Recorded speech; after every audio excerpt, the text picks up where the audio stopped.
room getting started here. We have had some complaints and concerns from some of the people who watch these videos, and that's basically about the hat. And I'll be honest with you, I myself was quite surprised, quite taken aback by the degree of the bill, a double-billed hat like this.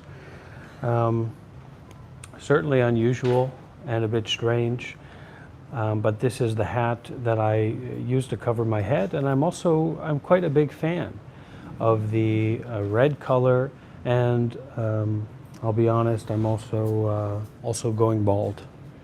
And so this gives me an opportunity to be covered from the sunlight, to appreciate a color that I really do enjoy, and also to cover up the shame of my baldness, which has been quite easy to disguise or to get rid of while being a monk, but now no longer always having the impetus or the encouragement to shave my head. We can see a little bit more this baldness. Of course, you can't see it when I wear this red hat.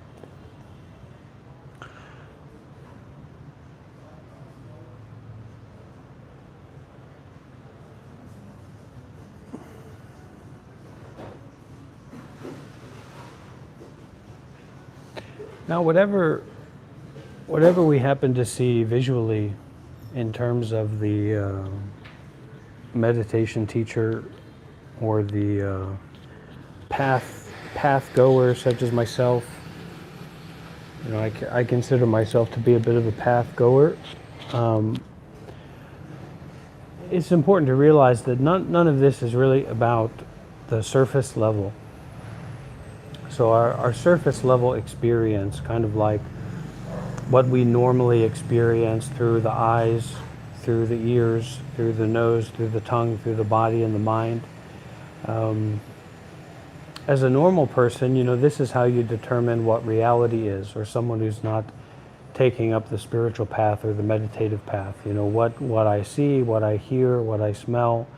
I smell, I hear, I feel, I experience, etc.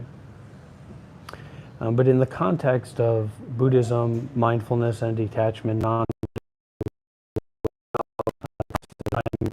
sharing from here, the surface level appearances are basically nothing. And I can say that it was convenient, and it is convenient when you see a Tibetan Buddhist monk, or when I used to have my funny, colorful robes, and you know, we can present ourselves in a certain way and make people feel curious about that and interested about that. And that's certainly a part of my own path and work in terms of being a Buddhist content creator or a meditation teacher, is to create an environment and also an appearance, either a mental or physical appearance, that is conducive to the meditation practice. Now, for just mindfulness, maybe wearing a suit or wearing a robe or wearing some kind of Asian clothing would be better. You know, and we'd take off the hat. But, you know, for Westerners like us, we don't necessarily have so much standards about Asian clothing or meditation clothing. And as well, here, we're specifically practicing mindfulness and detachment. So the lesson here is to detach from the red hat. Don't think about the red hat. Don't grasp, don't attach to the red hat. We've also had some comments, some discernment, some critiques recently that I've received personally about the approach or the presentation of my teaching as of late, my sharing as of late, my facilitation as of late. And what I can say is that, you know, I'm a person going through change. I'm a human being going through a lot of change, and spending 7 years as a monk, and, you know, in a big way, a formative part of my life was being a monk. It was taking on that role and identity, and how I was involved in the world, and how I appeared in the world. But now, you know, I'm not that, and a lot of my practice is letting go of the trappings, the context, not the teachings and the practice of Buddhism, but the container of it is expanding, minimizing. I wouldn't say any of that. It's just that my practice is here and now.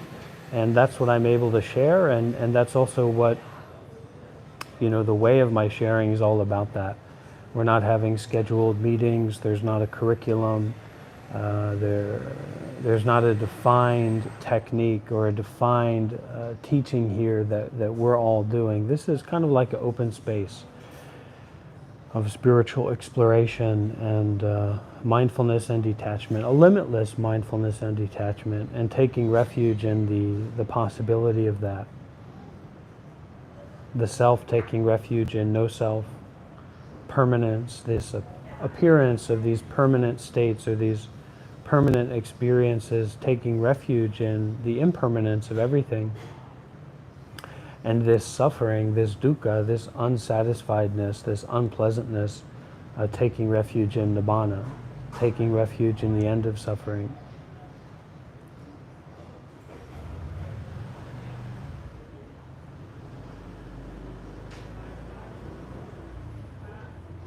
This, because of my experiences and my own neuropsychology, I'm maybe a little bit divergent, maybe a little bit different from the average person in my ways of thinking and seeing myself and seeing the world. And there's a big emphasis for me to make this accessible, not just for people who are beginning on the path, intermediate on the path, or advanced on the path, but also for children, also for the bad ones, the naughty ones, and the good ones. And this is just an open space. I'm not here to sell anything. I'm not here to promote any program. This is just my life and my practice and my way of experience and understanding. And when I go live here, this is the big opportunity for me. I kind of call this my work, but it's my work because this is an opportunity for me to practice seriously and to feel the weight of the responsibility of the opportunity to practice this way together in community. And for me, I asked my teacher recently, because I've been going through a lot of changes, and of course I'm not a monk anymore. So I asked my teacher, is it right, is it correct for me to continue teaching, to continue sharing in this way? And he said, yeah, because when you're teaching like this, you are also learning. So this is a way for me to learn, this is a way for me to practice, and the same, in you being here and listening, this is your practice, this is a practice door, this is a Dharma door. And I sure wish I was way more enlightened than I am right now. I'm sure that everyone here wishes that as well. But this is the way that it is, and this is the place for practice. So what is practice? Well, for me, it's a releasing. It's a releasing of my life. It's a releasing of my identity. It's a releasing of the stories that I tell myself about myself and also others. And it's interesting because this way of like telling stories, or this story-based idea, it's not just what we think or what we say or what we as individuals determine is our story or our life or the story of the world or the story of someone else. Actually, the story is only as real or as accurate or as true as much as we can detach from that story. It's just like a science experiment is only as valid, a study is only as valid as biases are removed. So when we release attachments or release ideas or release thoughts or release compulsive activity moment by moment, we're really removing biases from our life. And this life is a study for me of how to end suffering, period. Doesn't matter what else I get involved with. It doesn't matter where I am in the world. Doesn't matter what's happening to me. things are going great or things are not going great. My life is a study of how to end suffering, how to bring about the ending of suffering. And I don't care in terms of that, how I appear or how people think about me or what others want from me or what I want from others. And that's what I try to share and bring in this environment. And I mentioned that in the description of this video, you know, that the support that people offer, the donations or whatever kind of support they offer, is really important and helpful, because even though I'm kind of living as being a content creator on YouTube, it can seem that way, this kind of stuff isn't monetizable. And why is that? Because my teaching here and my encouragement here is for people to uncouple, for people to detach, for people to stop. So the algorithm of the self is not really going to pick this up. And if it does pick it up, it's only going to be as much as you can practice seriously to detach.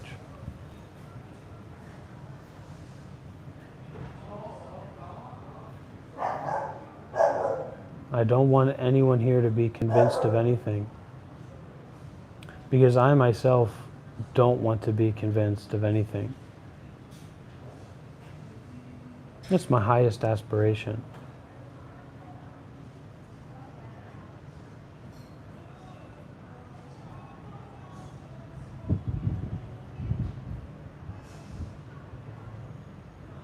Maybe we can sit with that and question what is our own aspiration in being here.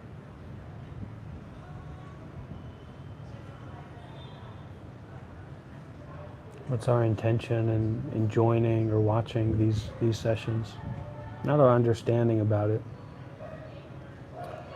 but what's our intention in making use of this, whatever this is.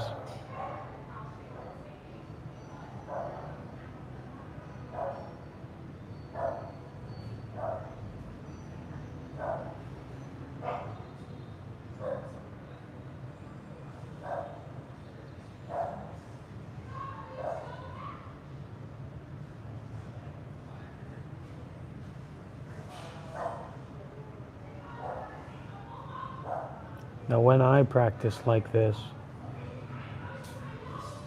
there's a woman outside, sounds pretty angry, yelling. When I practice like this, I'm dropping, firstly, I'm dropping the compulsive activity of thinking. So I'm not giving so much energy to thinking anymore, and dropping my mind into the body.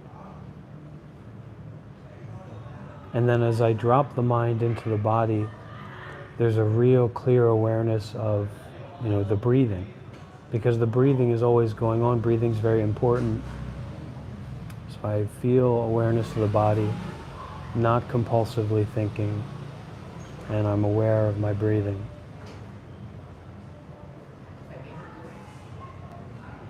I'd say for me, that's my ideal practice description. That's how I would say I practice meditation ideally. And in that kind of practice, there's not like a drive to fight, to win, to be successful, to get deep into meditation. It's more like an abiding and being. And Buddhism drops away, spirituality drops away. Desire greatly reduces, aversion greatly reduces.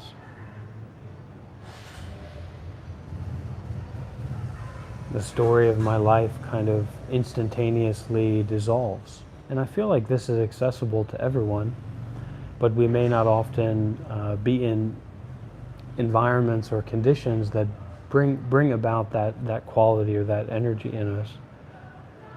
And that's why the intention is very important, because we need a big intention. We need a heart-based intention that is bigger than our desire or our enjoyment of cheeseburgers and sleeping.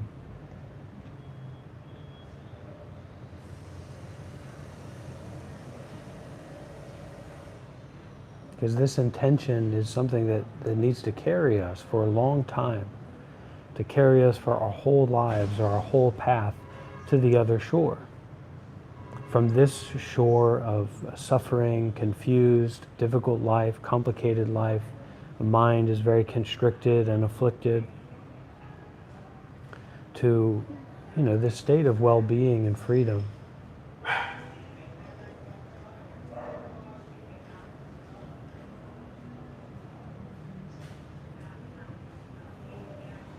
And it's really important that in that practice, in that way of meditation, that we can put down and settle our desires, our aspirations, our dreams. Because our desires and aspirations and dreams, that's out there in the world. That's the world of form. That's the world of colors. That's the world of sounds and people and places and situations. So the meditation world isn't really what we want to get out of it, but more so what we're willing to put into it, what we're willing to give, what we're willing to give up, what we dare to give up in that moment, in that flow of the body breathing and the mind settling.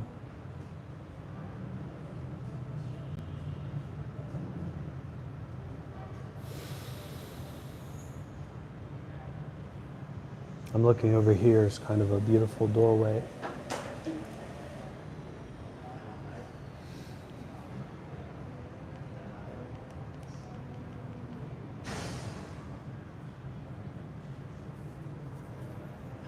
Yeah, we can take a little time for questions if anyone has some questions.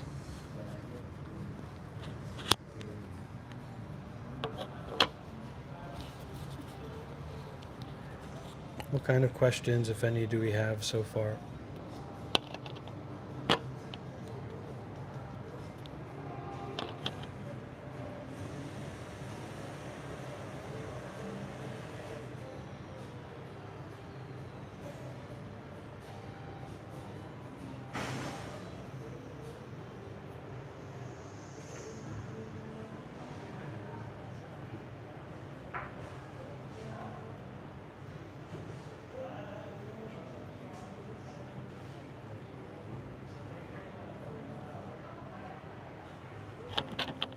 Okay, sounds like a good question. I'll do my best to give a good answer. And please do understand, friends, there's a lot more developed and experienced teachers than me in the game of spiritual development. I'm just one of many, and there are teachers that I myself follow and look to. And this has been going on for a long time. This has been going on for more than 1,000 years. So that lineage, that tradition, it carries on. And kind of goes to this question. So the question from Brennan is, would you say what we do down here gets carried into the next life? Not physically, I mean, but on an energetic level. Well, physically and on an energetic level, on every level. So if you, let's say, are not being mindful and you're riding a scooter around in Saigon, you may get into an accident. You may injure your leg or your ankle or your foot, and that might be a situation where you wake up the next morning and you're quite injured. In the same way, we may take mental actions in this life, or may have taken mental actions in past lives that carry themselves forward under the weight of that karma, under the weight of that intentionality. So it really does work like that. And so the Buddha didn't teach us to try to change our past lives or change our past actions or kind of to change our karma, but to change how we relate to karma. So instead of relating to karma solely with ignorance and attachment, ignorance is like a lack of mindfulness, and attachment is a lack of wisdom. So now we move away from this practice of being unmindful or ignorant, kind of in a fog, to being mindful and being aware with a willingness to detach moment by moment, not to attach to appearances, whether they're material, physical appearances, or appearances in the mind. And when we go deeper and deeper into meditation, what we recognize is that that actually is what is causing the suffering. This habituation of craving and this lack of wisdom, this lack of insight, that craving is the cause of suffering. So we don't know to stop our craving, to stop our desire. And we keep getting attached, and then we go out of meditation. So the more that we can incorporate mindfulness and detachment into our moment by moment, day by day, weekly, monthly, yearly life, although there's not really anything such as time. Time is just kind of an appearance, something that appears. There appears to be time, just like it appears that our bodies continue in the same way, or our lives continue in the same way from one moment to the next. But the reality is that it doesn't actually work like that. The body is always changing, the mind is always changing. Our way of being embodied in the world is always changing. But what's not changing is that nature. Ever new impermanent nature, or our Buddha nature, or awareness as it is. In that awareness as it is, nothing has ever happened. Nothing ever will happen. There's nobody here. There's nothing here. It's just the everything that is already not something.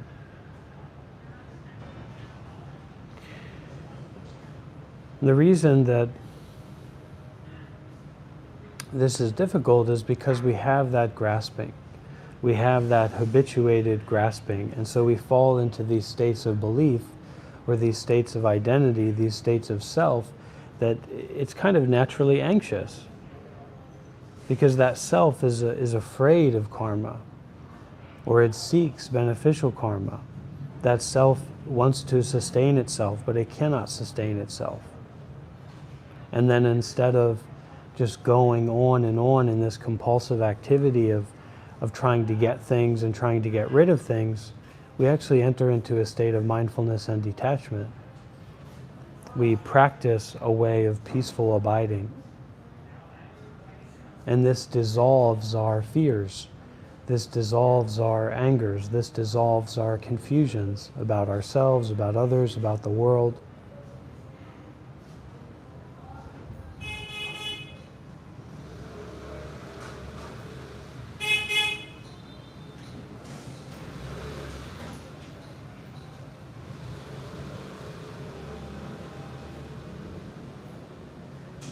And so this path is very much learning to be a friend to our own mind. And that our there is not this solid self-entity, not this person, not Rob, or Brennan, or peace and love.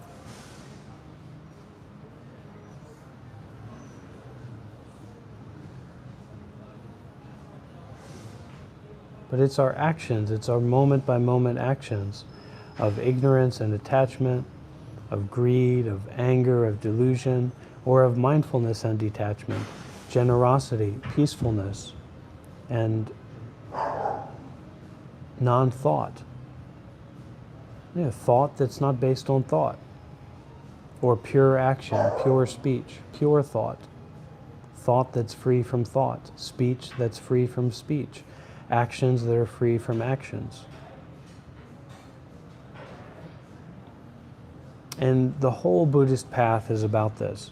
The Buddhist path is all about giving an infrastructure for us to step and walk continuously on the path, and to be supported to do that. I could not be who I am now. I could not be where I am right now if not for Buddhism. Not Buddhism as a philosophy, or Buddhism as an idea, or even Buddhism as a meditation method, but Buddhism as a structure for the body, for the mind, for actions of body and mind.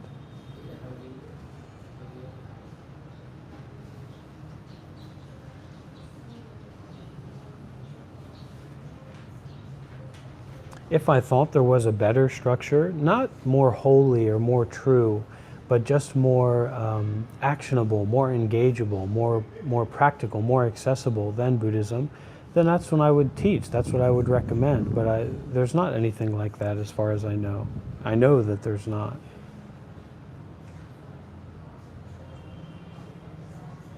You know, and being here in a country like Vietnam, even though it's full of normal people, just like people in America or people wherever they happen to be, but that air and that infrastructure of Buddhism, even though it's kind of slowly declining and, you know, passing away, it's in the air. It's in the soil, it's in the hearts and minds of the people, and that really gives me a sense of comfort and peace.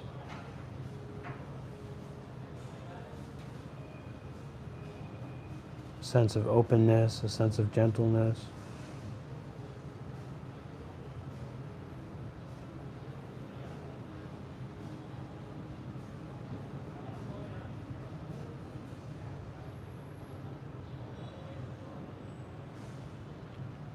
And during the beginning of this talk, when I was, you know, pointing to these elephants in the room, some of the recent criticisms and commentary that have come across concerning the red hat and concerning my present way of teaching and sharing, idealism isn't the path. The surface level appearance of the way that things are is never going to get us free from the way that things appear to be. Every appearance is a stopping point. To not be bound, to not be attached, to not be lost in our fear and our desire. And we practice meditation to give us some space, to give us some freedom, to clean out, to dissolve those buildups, kind of like pus builds up in our mind, the pus of anger, the pus of greed, the pus of complicated thinking. And it's so basically all based on fear and desire, you know, craving for something, wanting to get away from something. Let's, before we get into these questions, let's stop for a moment.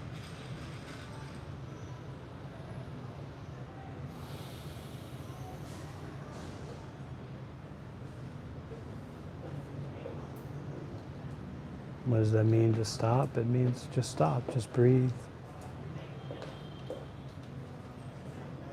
Just hear sounds as sounds. Just feel the body as the body, as it is. Feel the breath as the breath, as it is.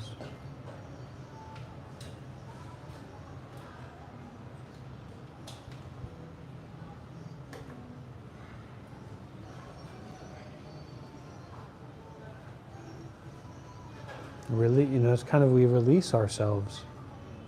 Like if we are playing a video game, we are super involved in a video game.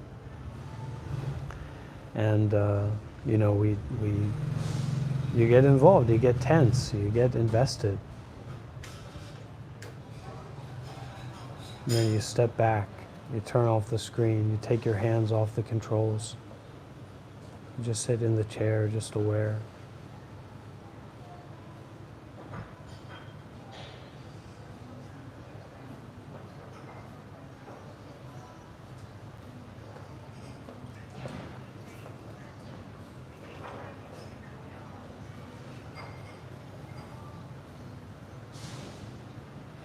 And bring up the spirit, the energy of, I don't know. Is this right? Is this wrong? Is this perfect? Is this perfectly wrong?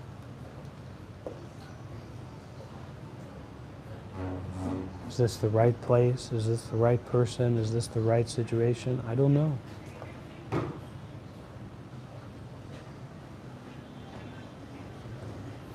Should I level up this stat or level up that stat? I don't know.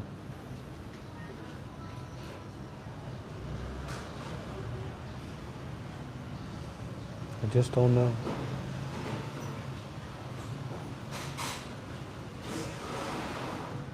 It's incredible, the peace and the relief the release that can be there, and I just don't know. I don't need to know. Who says I needs to know?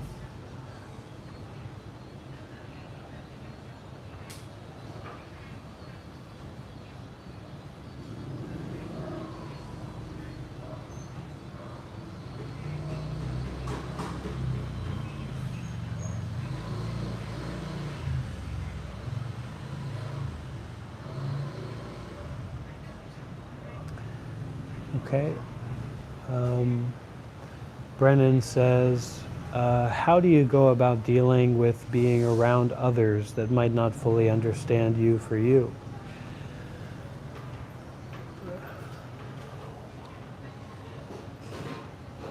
Others don't need to understand me for me when I understand myself as I am. And how do I understand myself as I am? I stop trying to understand everything. I stop trying to understand myself. And I embrace myself. I face myself. I experience the peaceful freedom of putting myself in my own place, in my own time, in my own moment, just where I am right there. I experience my true self. Because there's a sense of yourself in a story, and that story is totally good and bad, right and wrong, and that story isn't just about you, but all these other people and their thoughts and their opinions and their ideas, the cultural situation, and also just the conditions of that moment. Because you will appear to be in one way, maybe peaceful and happy and nice in one condition, and in another condition, you'll really be having a difficult time. You might be angry, you might be confused, might be lost, right? So sometimes we have a map in one environment, sometimes we don't have a map in another environment. So what's the authentic you, or the authentic self, is the self of don't know.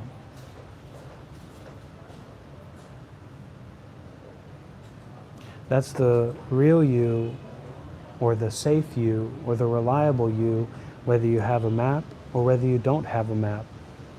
And when you can recognize, I don't know, and you can know that your true self is not about knowing things about yourself or about others. It's not about knowing things about this body and mind, or knowing things about those bodies and minds. Everything is open. Everything is clear. You can start to make the steps to be generous instead of selfish. Prioritizing to help and to share and to explore without a map. That's where you find your real heart, your true heart, and that's when real meditation opens up. As long as you have this connection to the path. You have this connection to generosity. You have this connection to being a virtuous person. You have this connection to looking deeply, stopping and seeing. You have this connection to the inspirational insight and wisdom that many, Buddhas and Bodhisattvas and elders on this path have shared, that we've gone through in this channel over the years.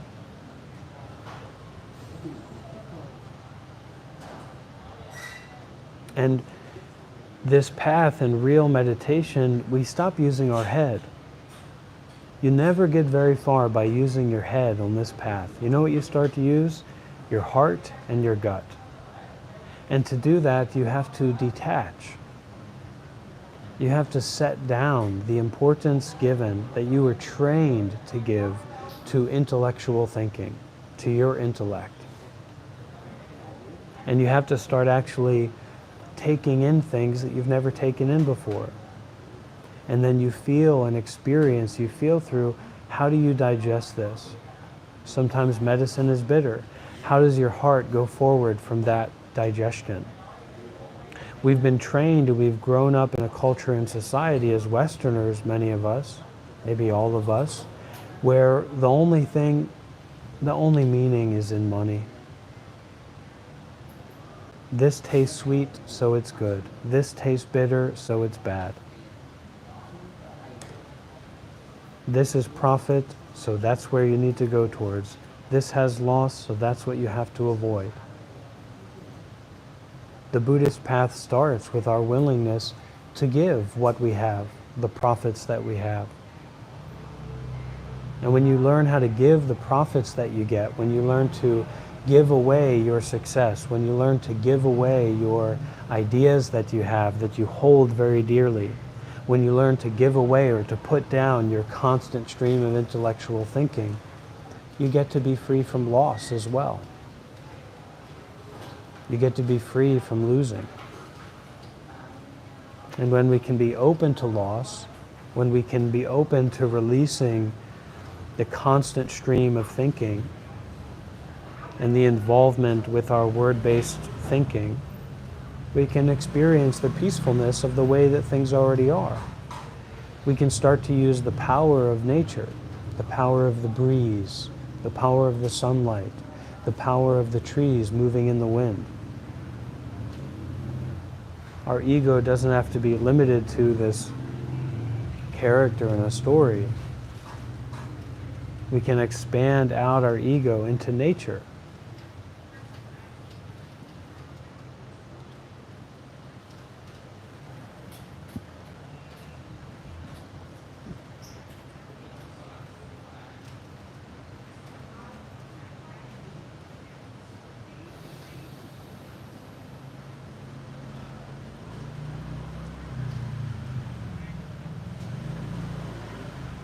Going with the flow is good, but going with the flow with mindfulness and detachment is actually going upstream,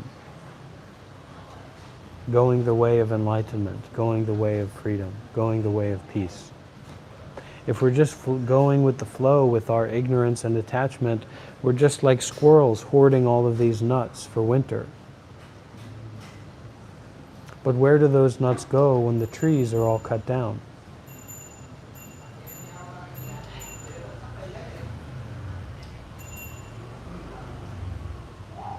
Okay, you take care, Brennan. Thanks for being here. Why did I disrobe? It's unexplainable. It's inexplicable, really. The experiences that I was having in India and that leading me to, take away the life of a monk. I could say it both ways, and one wouldn't be more accurate than the other. I could say, well, I took off the robe because I saw through the appearances of monastic life, and I saw that, my true self and my true practice didn't rely on these forms, this outer form of being a monk. Or I could say that I lost, that I made the wrong decision, that I got overwhelmed, that I ran away from the holy life. You can say anything. Karma in Buddhism, we can explain things, but we can't explain things according to karma. Explaining things according to karma, we can understand that karma is based in cause and effect. We can know that good actions lead to good results. We see it for ourselves. But we have to have faith in cause and effect. We have to have faith in karma in terms of ourselves, in terms of our bodies, in terms of our minds. Why? Because of how subtle it is. It's like trying to determine and trying to understand how quantum particles, neurons, are going together and smashing together in trillions and trillions of ways, bringing out this expression of life. You can't understand that. You can't comprehend that. And that's reality, and that's life. And that can be very, very overwhelming if we don't know about the path. If we don't know about the trying of non-trying, the being of non-being, if we don't know how to stop. Every time that I go live here, it's a way for me to stop, for better or worse.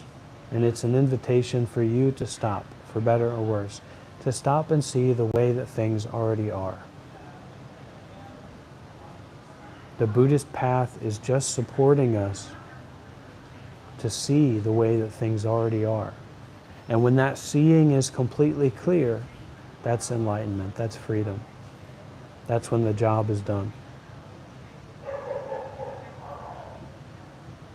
And what is that path? There's some people asking me to, while critiquing me, to give better Dhamma teachings and more comprehensive Dhamma teachings.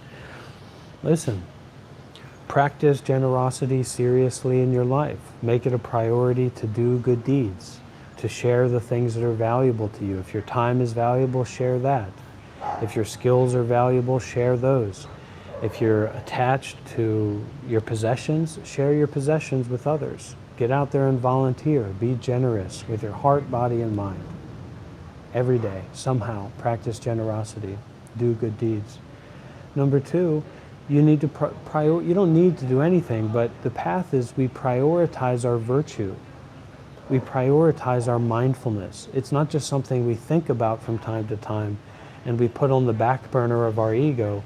We make it a mainstay of our daily lives. We make it a mainstay of who we are as a person, to be a good person, which means to follow the 5 precepts, yes, but also to recognize when our emotions are dysregulated, when we become overly greedy, overly frustrated, overly stuck in complicated thinking about ourselves or others, and how to calm that down, how to release that, and to understand that releasing that is more important than understanding why it's justified for us to be angry or justified for us to be greedy. And then we step into this place of cultivation where we can sit down and meditate together, where we can sit down and renounce our thoughts about things, renounce our reactivity to the body, and in fact renounce the actions of body, speech, and mind. To forgive ourselves and to forgive our lives. That's really what meditation is, a practice of forgiveness, more than it is acceptance. And it's a forgiveness that's not coming from you as this separate self-entity. It's a forgiveness of suchness. It's a forgiveness of the way that things are, that it's okay for things to be the way that they are, because everything is impermanent, everything is changing. Nothing exists separately from anything else. So why get so stuck on that? Well, we have a habituation, we have a tendency, we have a karmic affiliation with certain memories, experiences, traumas, fears, desires. But those don't have to define who we are unless we're not a practitioner, unless we don't know the path and the way, the happiness of mindfulness and detachment. Then we have no choice. We're defined by our desires, we're defined by our fears. But when we can practice meditation seriously, naturally, openly, we can forgive our identification with the thoughts that we have. Then there can be new thoughts. Thoughts of oceans, thoughts of mountains, thoughts of clay teapots, thoughts of the universe. Thoughts are not just words, it's just that we've been conscripted in the army of words and phrases. That's what our education was about. Our parents didn't know better, we can't blame them. We have to forgive them too. We have to forgive the society, forgive the world, and be grateful for all that they did give us, supporting us, helping our bodies to get to this point, protecting us when we were those little babies, as much as they could, as much as they knew how to do. And this is a happiness path. It's not sludging through life, it's opening to life. It's a freeing through life.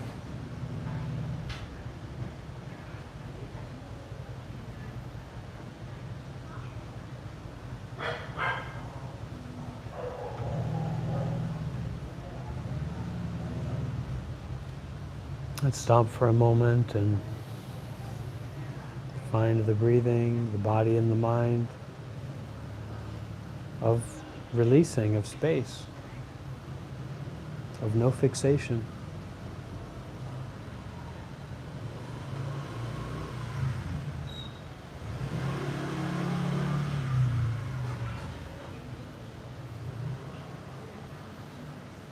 And this is really a mind, this real meditation or this natural meditation, as I like to call it. And I'm trying to live up to that. I'm trying to embody that.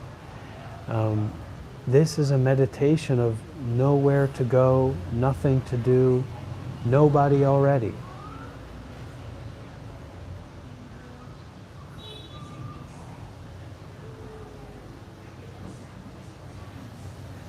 And if we can practice like this, if we can make this a part of our practice, it can support whatever it is that we're doing in our lives.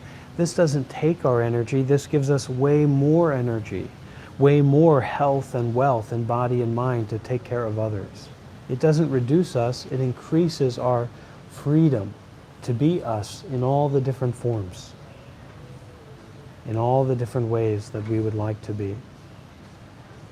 And it informs that you, that us, to be more careful, to be more mindful, to be more wise and compassionate naturally, not according to thinking.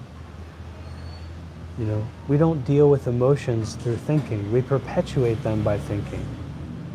So learning to release thinking is also learning to release the knots of emotions, positive and negative. But it's not about getting rid of these things. It's not about getting rid of positive emotions, getting rid of negative emotions. It's about finding our true heart that can beat freely. And that's a heart that's full of positive emotions, but doesn't seek them out, doesn't chase after them with this tension that makes us so tired. We allow positive emotions to arise and to dissipate. We allow negative emotions to arise and to dissipate, and we learn from both to inform our path making. There's no get-rich-quick scheme here. There's nothing to be convinced about here. This is an invitation for the unconvincing of opening to awareness as it already is.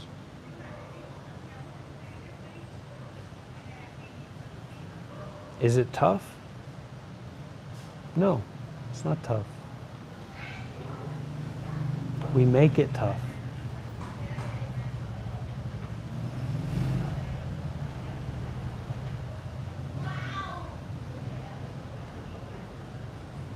This is a learning to stop making this body and mind, our actions, our speech tough, to make it gentle and open and free already. We don't have to make it that way. But we're makers, so that drive to make, that drive to develop, it has to be cared for very carefully, very gently, very openly. We don't get locked, we don't get the tension around what we're doing, or who that is, or who this is, or who we are, or who we're supposed to be, or what our plans are. But we go into it openly and gently, softly, together with everything as it already is, one step at a time, with mindfulness, with detachment.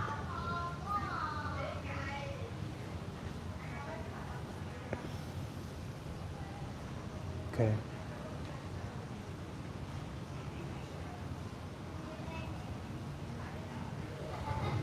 Someone said, why not live a life of anxiety and fear?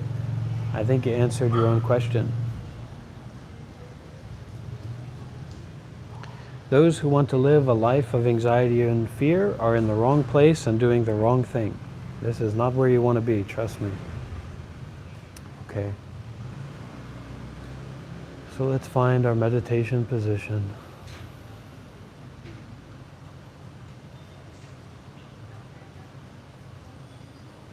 Then let's notice the way that the body already is, the way that the body is appearing right now.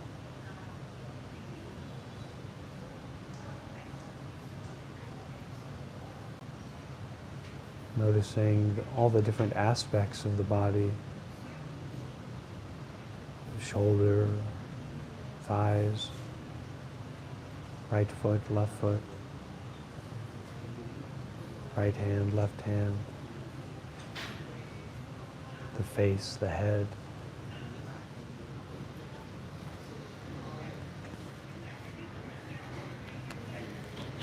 And we don't have to close our eyes, but it can be nice. give us some relief.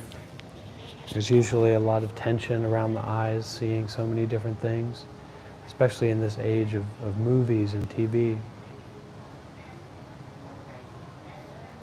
So if you do close your eyes, just close them in a relaxed way.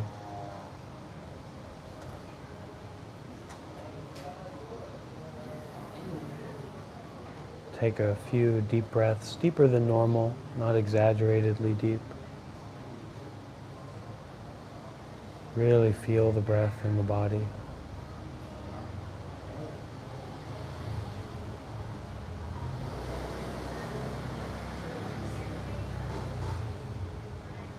And allow that feeling of the breath in the body to be a relief. The body's doing exactly what the body is doing. And with that attention being brought naturally to the body, let the mind sink into the body. Let the mind fill the body.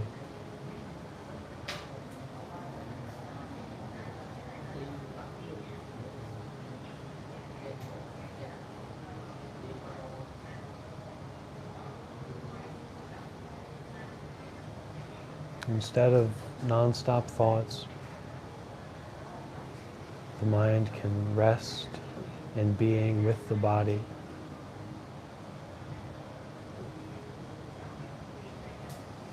And as the mind is resting, being with the liveliness of the body,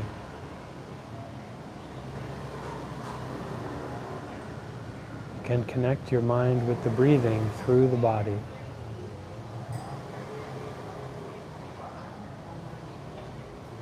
And then find a comfortable and lovely way to breathe.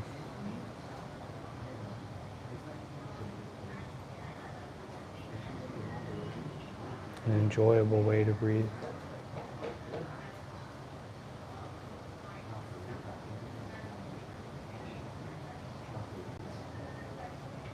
Relax the face. Relax the body.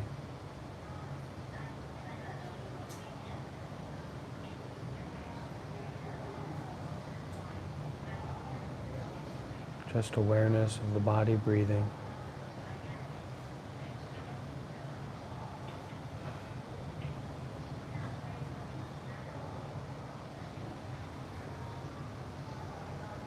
You can sit up straight, strong, being comfortable but also being upright and aware.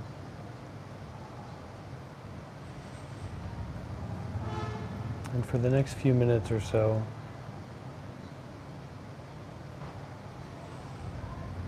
just sit together with nowhere to go,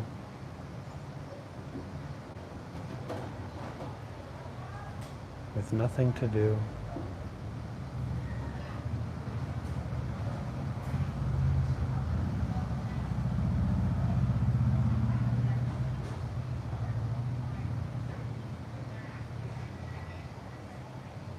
Breathing.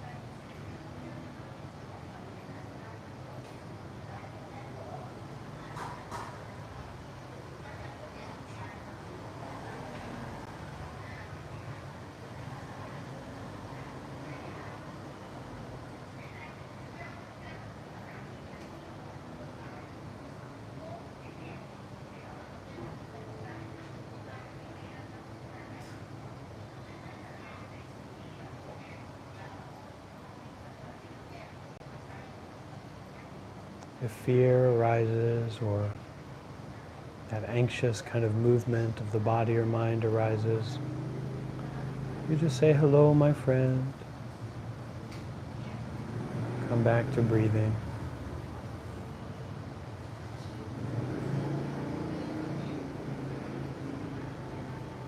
Come back to nowhere to go, nothing to do.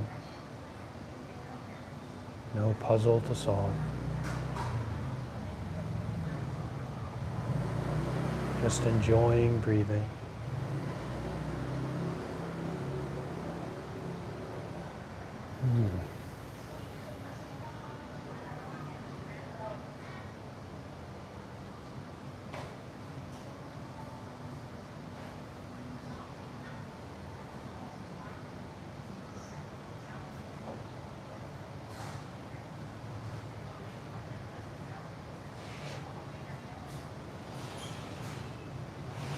Any demons that come in, any angels that come in, any profound or scary thoughts that we have.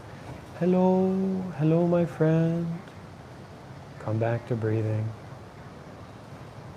Not trying to get anything out of this, not even trying to do anything in particular. Just really coming home to breathing.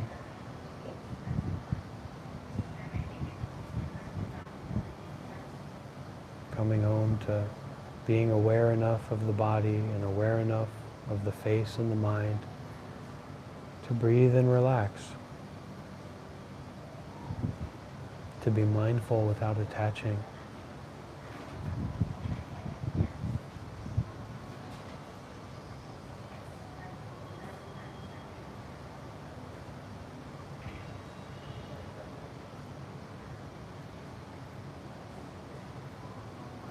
We may even want to say,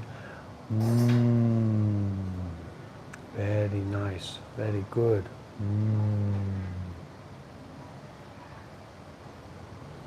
Relax.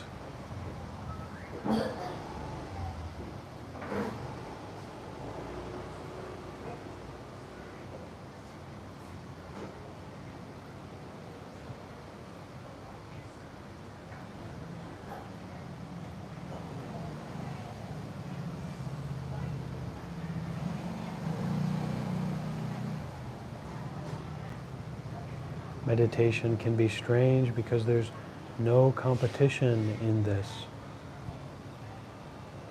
But it's okay, it's a little bit strange. It's also a little bit enjoyable. Each breath, each moment, the body as it is, the breath as it is, the mind returning to just awareness.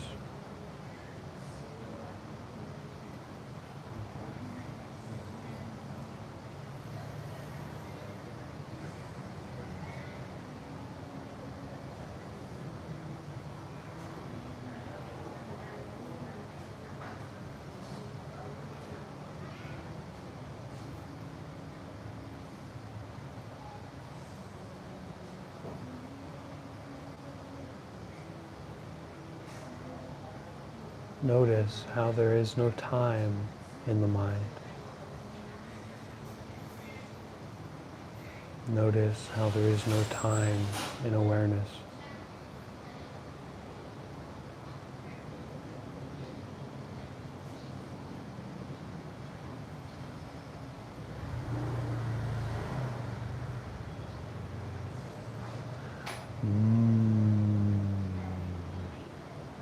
Really can enjoy it.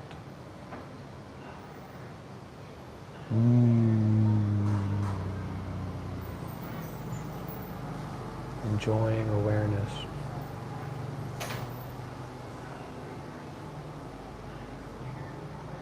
Through that enjoyment, relaxing the face, relaxing the body, relaxing the mind, relaxing the heart. Smiling, always smiling, easy, naturally. Sometimes we feel self-conscious about our smile or not a real smile, so this is the time when we make it a real smile. No self-consciousness, just awareness, just letting go.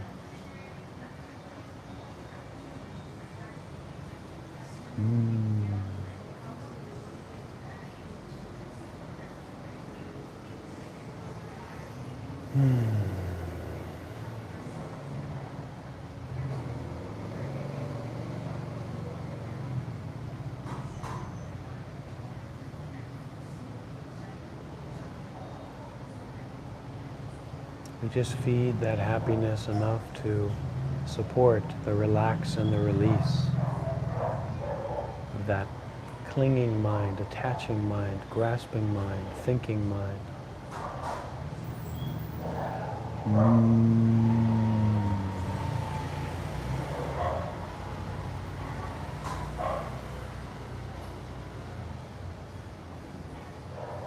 Relax.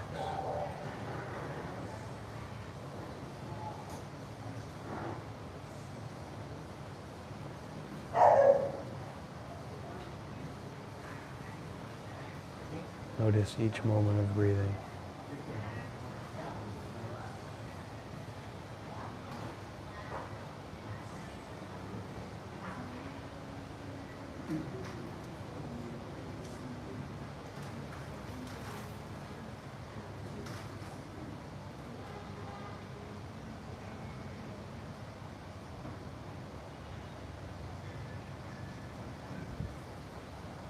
The mind that's moving around or tension, just bring it back to the breathing.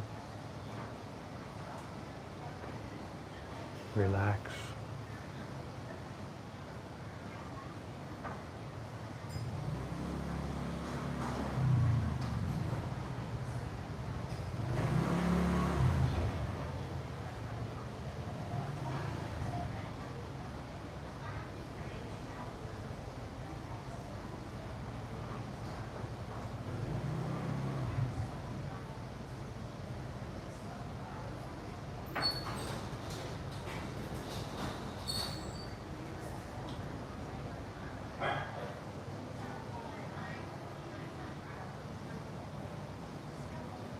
Notice how the mind can always be dragging us around, dragging the mind around, dragging the body around, dragging the breathing around.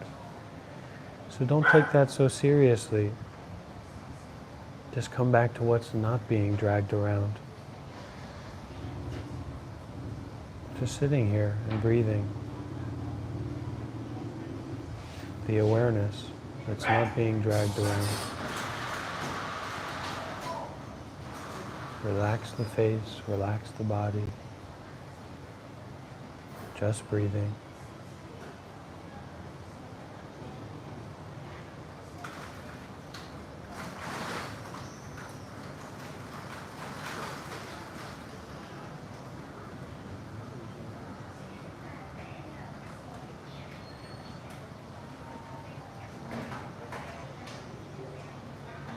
If it's comfortable, allow the attention on the breathing to go right to your nostrils, right at the place where the breath enters into the body. Feel those subtle sensations of the breath entering the body at the nostrils, at the very tip of the nose.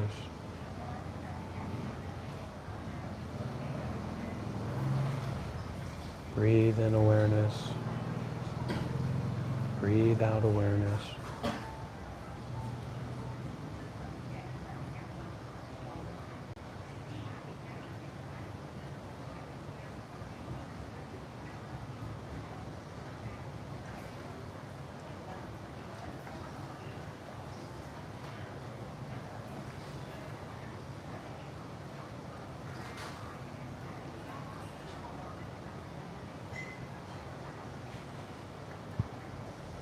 Relax the whole body, relax the face.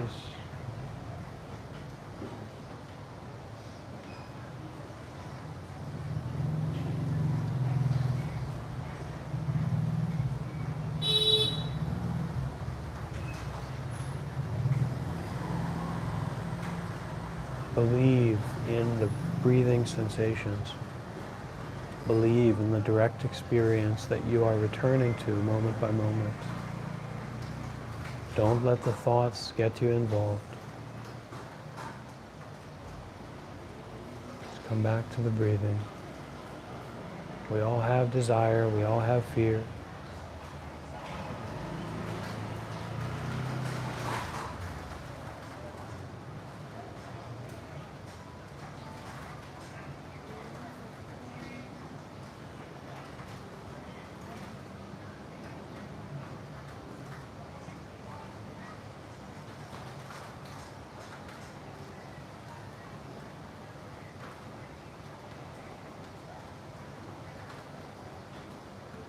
Coming back to breathing.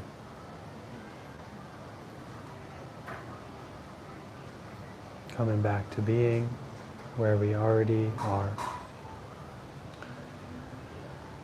So friends, if your eyes are closed, you're welcome to open them, and we'll take some time. If anyone has a question, it's okay, and you can also stretch or continue meditating and spend a little bit more time together before we finish our live awakening session.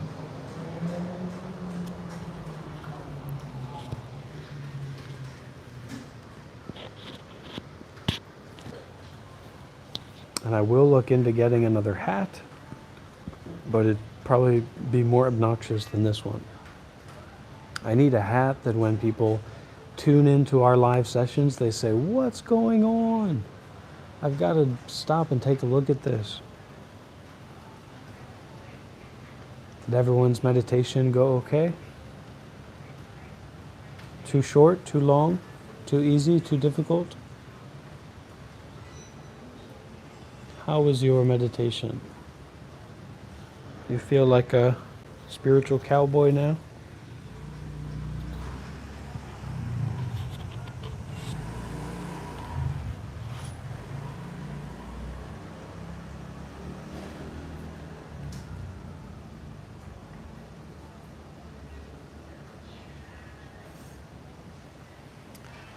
The Just Fine meditations and the consistency of that, it's kind of what allows the nice, what we call nicer and deeper meditations to take place. But really, you are where you are right now. So that's where meditation happens. That's where your life is. So don't put too much weight into having these special meditation experiences. Of course it helps. Of course it's nice. But if you can incorporate generosity, virtue, a prioritization of generosity, a prioritization of virtue, and a prioritization of mindfulness in your normal everyday life, then meditation will open up more and more.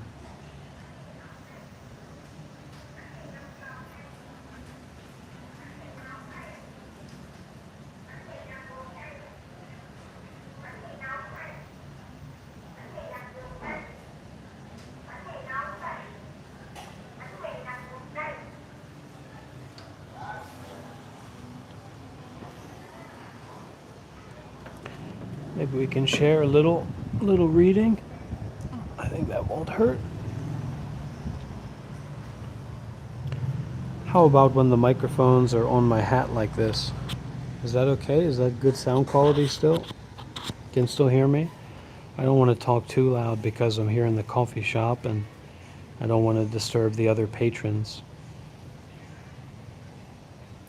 This is a really comfortable coffee shop for doing the live teaching sessions, and I might even think about getting an apartment here in Ho Chi Minh to be nearby this coffee shop, because not too many people come here during the middle day hours.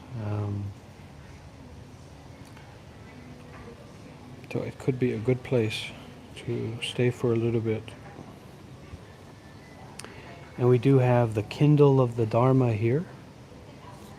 Oh, look at that. Money just appearing out of my Dhamma Kindle. $10,000. I'm very wealthy now.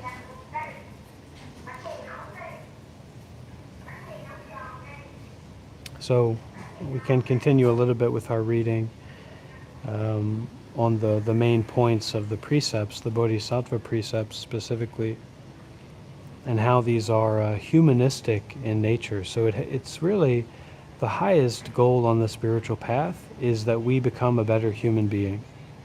That's really what this is all about, becoming a better human being. And naturally, you can understand why in a world of capitalism and consumerism, we're usually not tuning in to that kind of thing. But by going against the nature of greed, anger, and desire, or delusion, we go towards the nature of freedom and peacefulness and the health and wealth of body and mind. So the meaning of the precepts is that I could even do something like this. That's really going to be good audio quality. So the meaning of the precepts is that one must do what one should do and refrain from doing what one should not do. And that's what this whole path is also about, learning how to do what we should do and learning how to not do what we shouldn't do.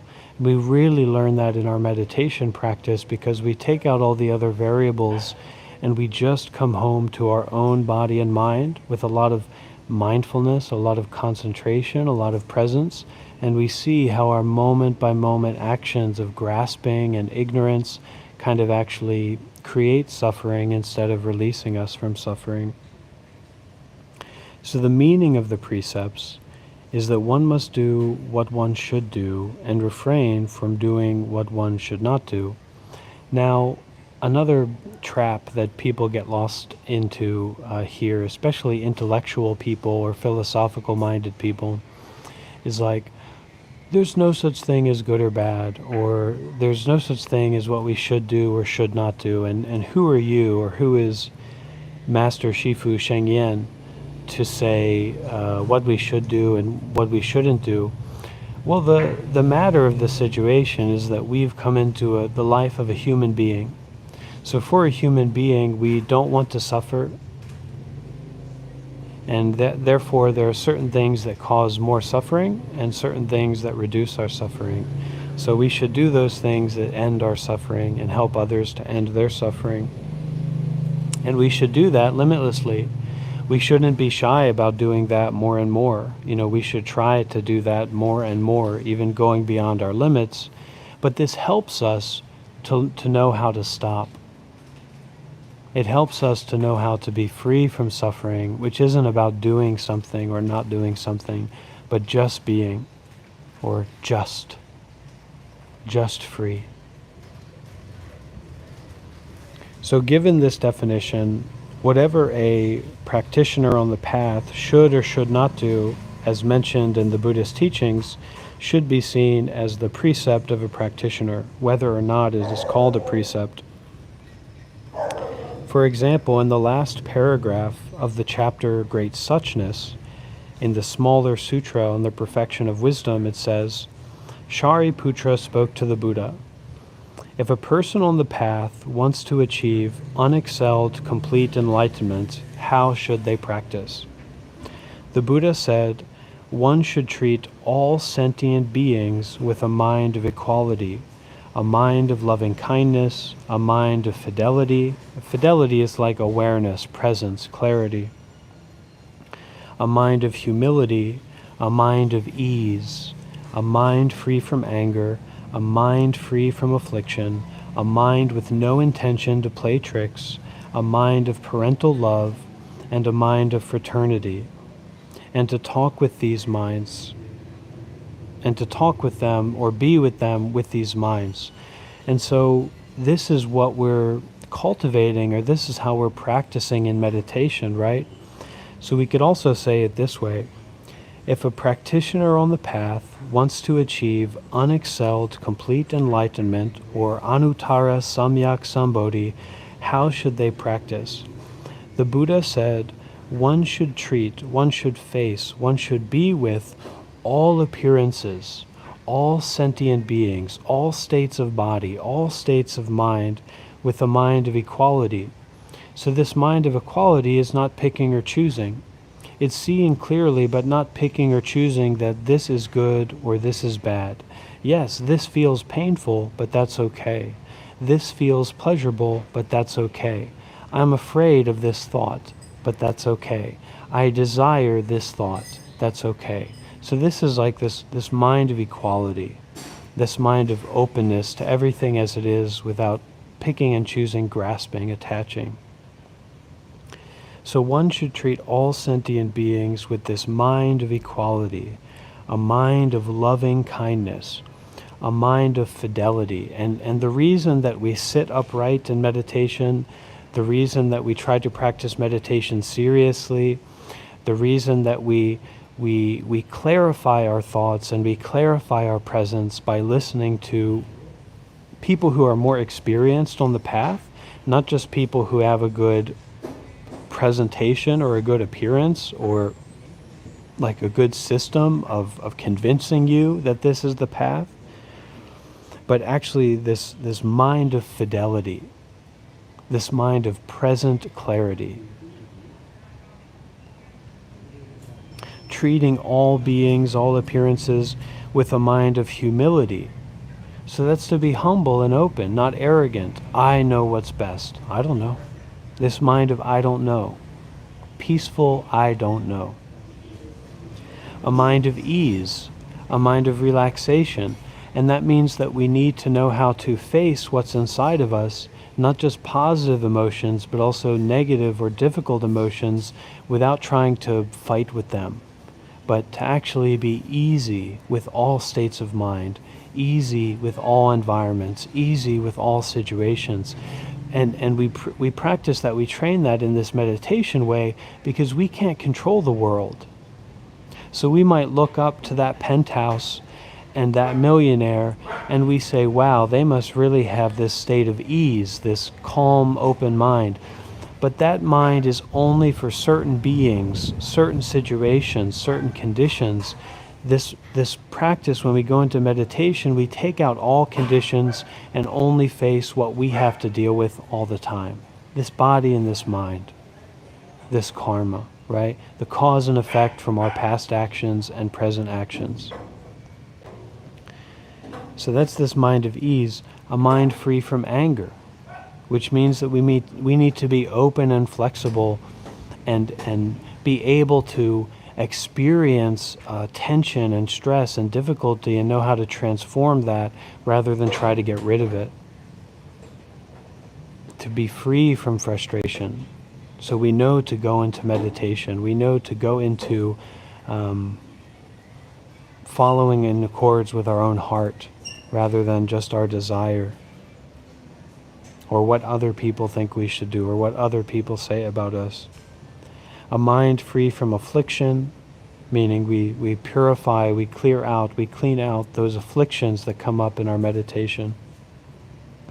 A mind with no intention to play tricks. That means we practice meditation without wanting to get something. We share about Buddhism or the teachings without wanting to get something.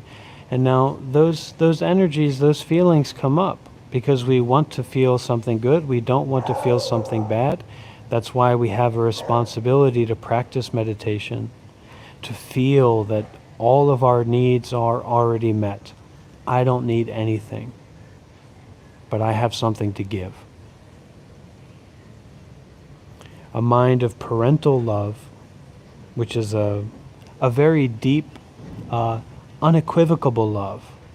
It's a total love. It's a love that's not based on meeting expectations. So that baby, that small one, doesn't have to meet the expectations of the parents to be held, to be loved, to be looked at, to be nurtured. And a mind of fraternity.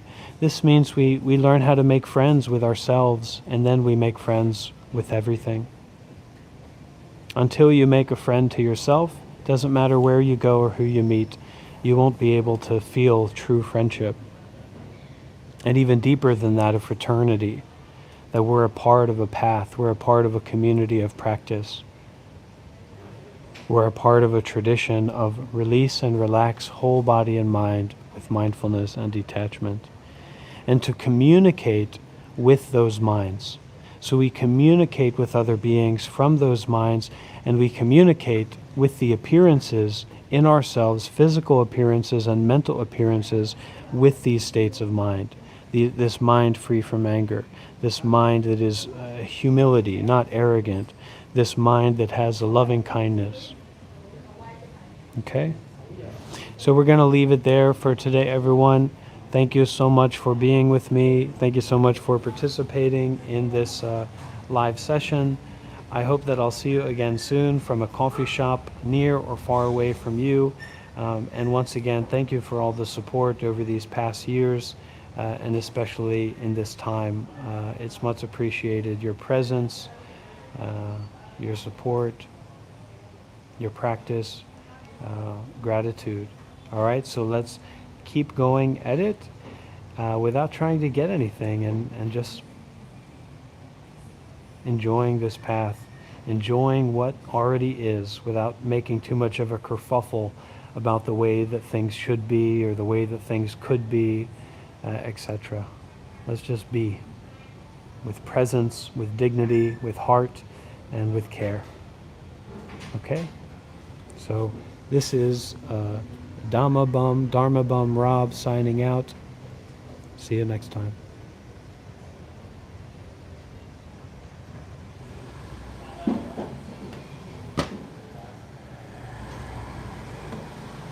And if you ever miss the live session, you can go back to the beginning and you can feel like you're there live in the flesh with me. Okay, bye everybody.